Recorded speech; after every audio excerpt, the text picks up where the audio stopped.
Inuso ng mga miyembro ng CPP-NPA si Kabataan Party List Representative Raul Manuel bilang kanilang kasamahan sa pakikibaka laban sa gobyerno.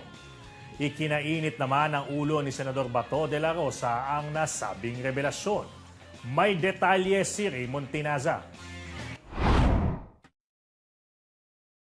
Nagkakalaglagan na ang mga miyembro ng Communist Party of the Philippines, New People's Army o CPP-NPA kaugnay sa ginagawang recruitment sa mga estudyante sa loob mismo ng paaralan.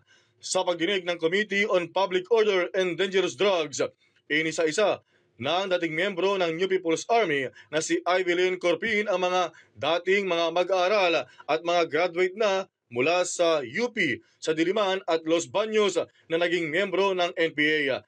Dito nabanggit ni Corpin si Kabataan Representative Raul Daniel Manuel na kasama nila sa pakikibaka, bagay na sinigundahan naman ng dating NPA din na si Kate Raka sa pagsasabing kasama niya noon sa UP Diliman si Manuel na nagre-recruit ng mga estudyante para maging miyembro ng NPA. Kinumpirma din ito ni Arian Jane Ramos, chairperson ng Gabriela Youth UP Mindanao at dating sekretary ng Guerrilla Front 55 na miyembro ng Communist Party of the Philippines si Congressman Manuel pero hindi siya NPA.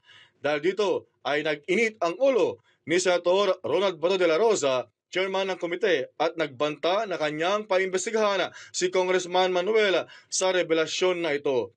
Galit na sinabi ni Bato na kanyang gagamitin ang lahat ng parliamentary powers dahil sa miyembro talaga ng Communist Party of the Philippines si Manuel na political front ng NPA. So for the record, just for the record. For the record, For the record, you are categorically speaking that he is a member of the Communist Stating. Party of the that Representative Raul Manuel of Kabataan Party List is a member of Communist Party. the of Communist Party of the Philippines. Yes. So very clear yan. Yes, So Chair. kung siya ay nagdi-deny, nagsisinungaling siya. Yes. Ako, si Raymond Tinaza para sa Kwentong Politiko.